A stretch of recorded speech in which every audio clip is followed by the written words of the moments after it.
Hey, good evening. So, this is so bloody warm. I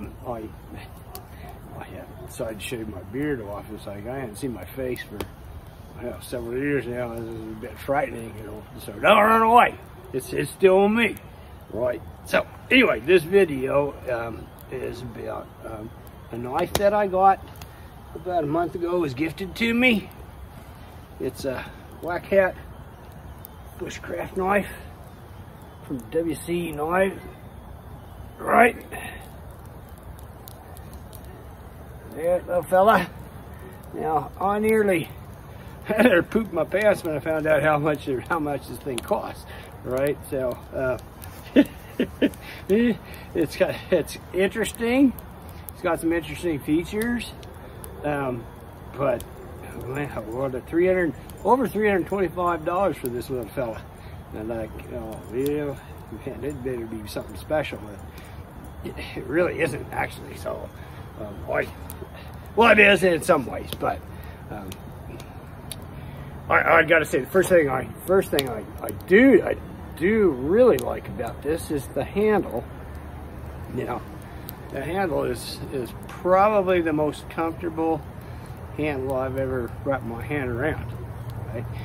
But it's got some other features here that are supposed to be, you know, make this thing really, really super special, right? So you see here, right? So secondary grind part right here from the blade is a 4-inch blade. 2 inches of it is Scandi grind there, and then it goes into a saber grind, supposedly for food prep, that sort of thing. Actually, the secondary grind is here, and it doesn't change. It never changes from the Scandi to the saber. Secondary grind stays the same.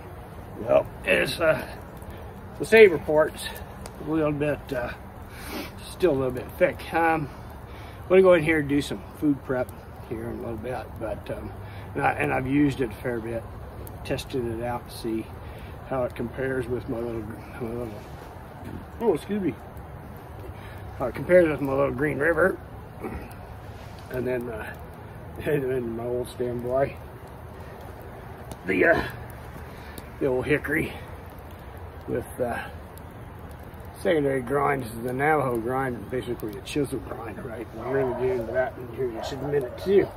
So that's supposed, I don't know, seems pretty gimmicky to me. You go with the Scandi to the saber grind. That seems pretty gimmicky to me. I know the whole bushcraft world is, I don't quite get sometimes. It's like trying to reinvent the wheel. And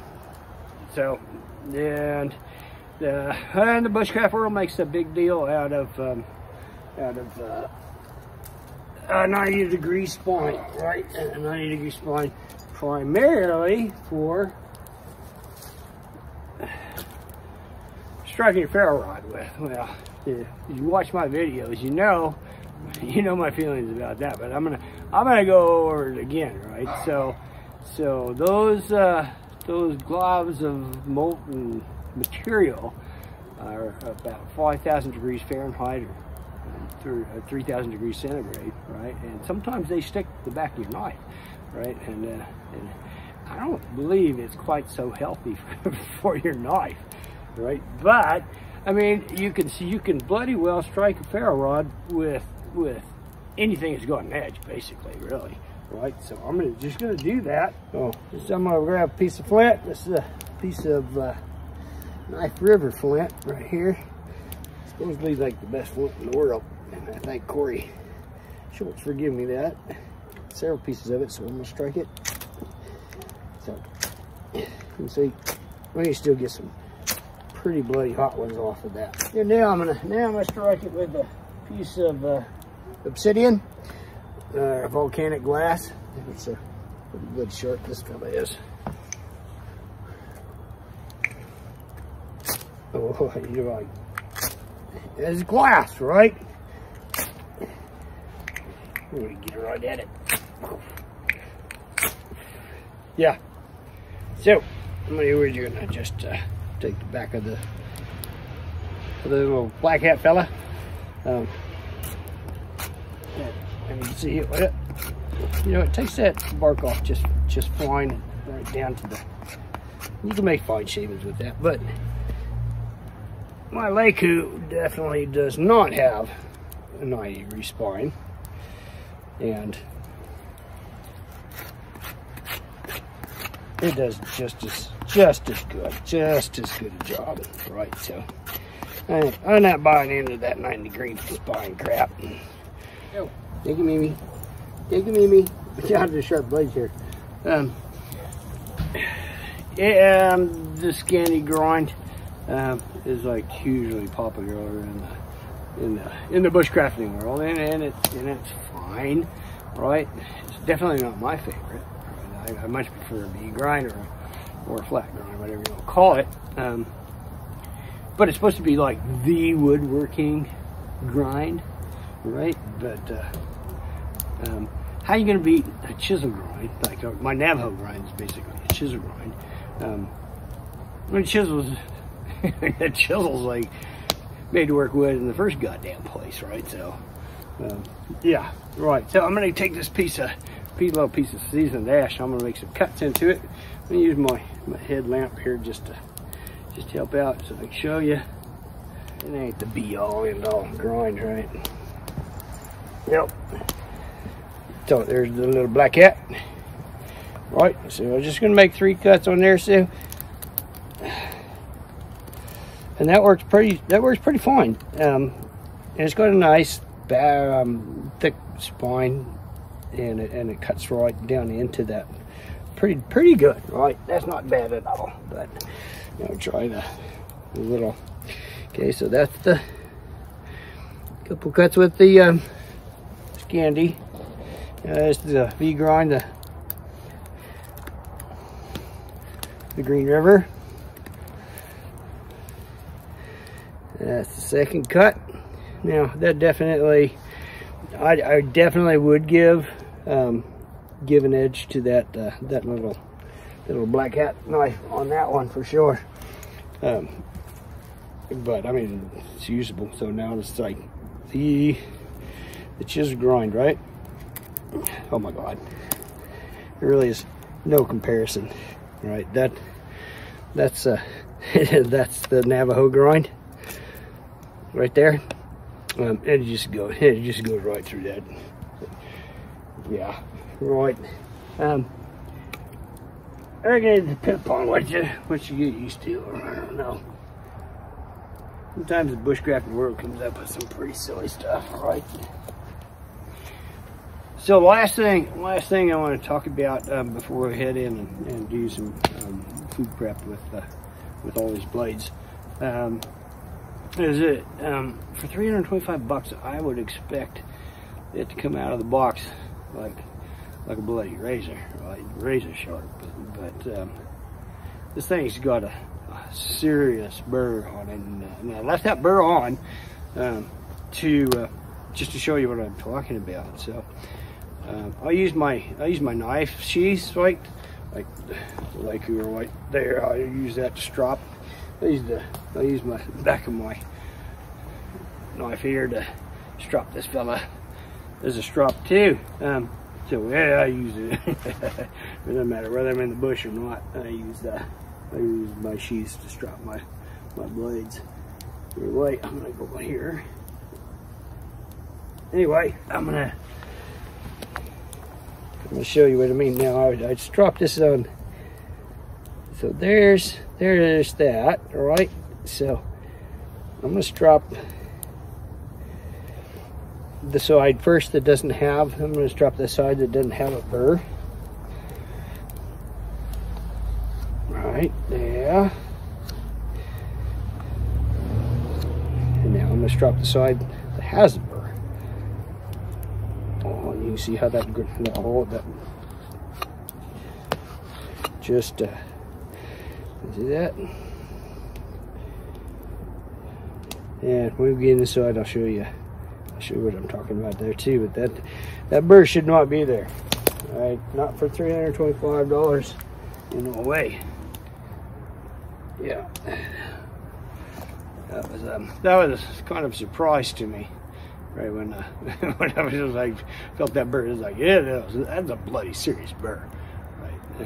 And this thing is, oh yeah, this thing is stainless too, which is I know there's like some good high stainless steel out there and some stuff, but I'm a high carbon fan.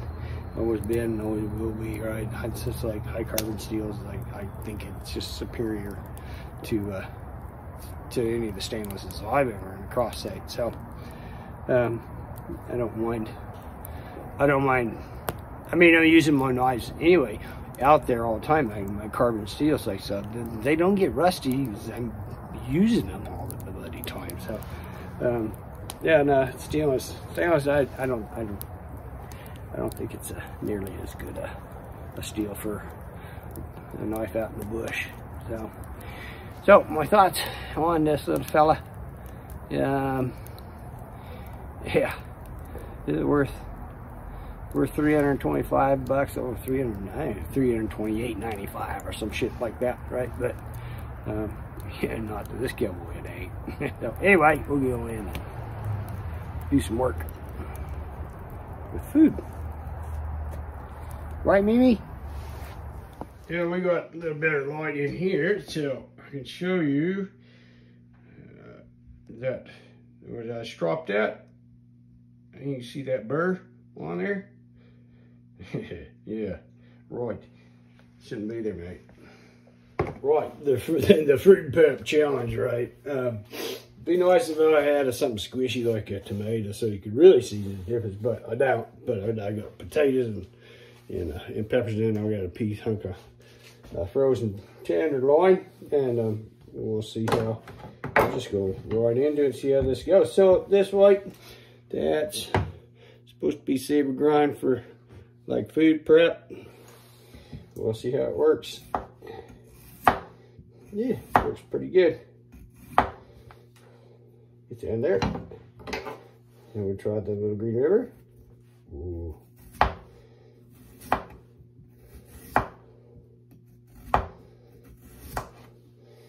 She got some way flying. And Navajo growing.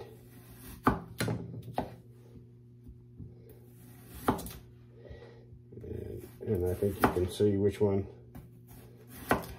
You can see which one is much better on that one. Now we'll put that over here out of the way. And we'll go to a pepper.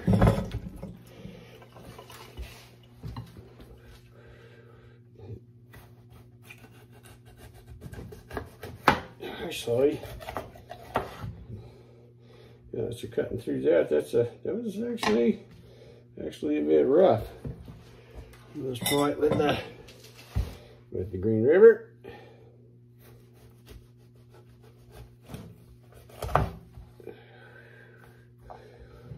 Right, yeah.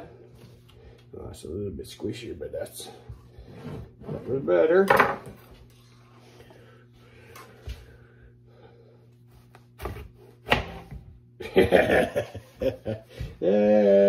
Yep. We know which one is the best there. So we're gonna grab a chunk of meat.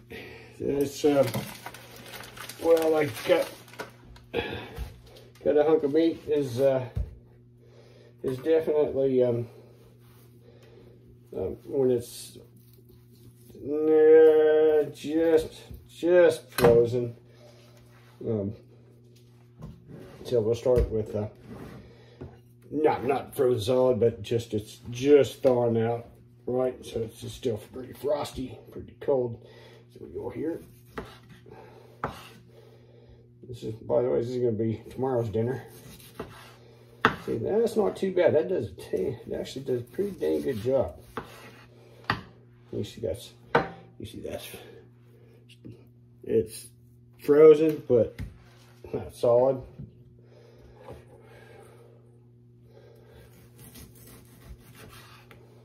Yep.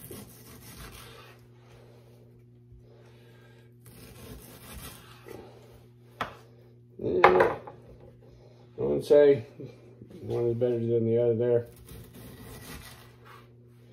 I will say,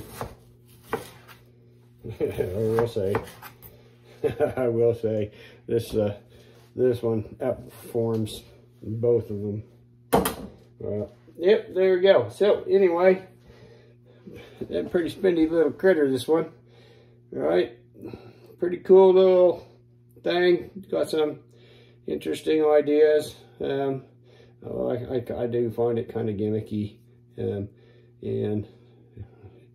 definitely not worth $325. Ain't no way. So anyway, there you go. Cheers.